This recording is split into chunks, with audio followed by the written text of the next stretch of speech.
Al Bernstein here to talk about the win by Canelo Alvarez, so Alvarez tonight, against Kermit Cintron. It was a knockout in the 5th round, and it was the 39th win by Alvarez in his professional career. He defends his WBC light middleweight crown for the 3rd time, and for the 32-year-old veteran Cintron, this would appear to be his last moment on center stage in boxing. He was coming off 2 losses in his last 3 fights, and a long layoff in the middle of all that. We weren't sure what he would give tonight in the ring. He had his moments, but for the most part was not really competitive in this fight. And young Alvarez was able to stop him when the referee stopped the fight in the 5th round. Those are the facts.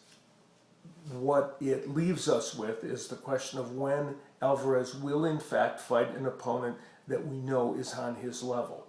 It's interesting that most of the champions in boxing right now are fighting very competitive matches, often other champions, and for the most part, all champions in boxing are facing tough competition. 2 of the exceptions are the 2 young Mexican icons who are so popular in their country, Julio Cesar Chavez Jr. and Canelo Alvarez. Both tend to get opponents that are C+ or B level fighters at most, and it appears that they're kind of being handled, and that isn't true for most of the champions in boxing. I think the time has come for Alvarez and for Chavez to fight somebody of note. Probably each other would be a good idea. In any case, Saul Alvarez gets his win tonight, shows us the power and the speed offensively that we expect from him. He was hit by some counter punches by Kermit Cintron, but Cintron didn't really load up with those punches or throw them with great power and leverage.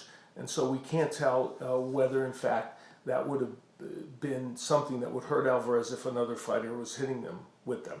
Alvarez clearly still hasn't totally shored up all his defensive issues, but he did perform well tonight in front of course, a packed house in Mexico. So we await Canelo Alvarez fighting his next opponent. We hope somebody who we know will be in the fight.